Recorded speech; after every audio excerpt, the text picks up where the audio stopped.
దానిపై ప్రచండ సోదరులైనటువంటి రాజ్ కుమార్ కొఠారి, శరత్ కుమార్ కొఠారి, ఆ ఇద్దరు సోదరులు అప్పుడున్నటువంటి ఉత్తరప్రదేశ్ ముఖ్యమంత్రి అయోధ్యలో ఒక పక్షి కూడా లెక్కపరచాలని సవాల్ ఇస్తుంటే ఆ యొక్క సవాల్ను ఛేదించి ఆ యొక్క 12 సోదరులు ఆ అక్రమ కట్టడంపై రాజాకాన్ని ఎగరవేసి హిందువుల యొక్క చట్టాన్ని చేయడం జరిగింది.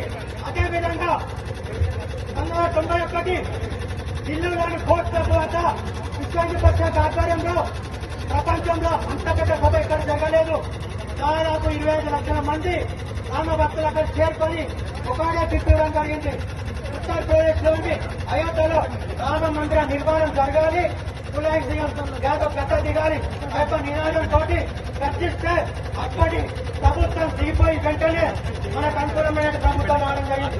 అదేవిధంగా దేశంలో ఉగ్రవాదుల కార్యకలాపాలు జరుగుతున్నటువంటి సందర్భంలో 2004 సంవత్సరంలో జమ్మూ కాశ్మీర్లోని పూర్తి జిల్లాలో ఉగ్రవాదులు ఈ దేశంలోకి చొరబడి అలకలను సృష్టించాలని ప్రయత్నం చేస్తే దేశంలోని యువతకు పిలుపునిచ్చి కూడా బాబా అమ్మని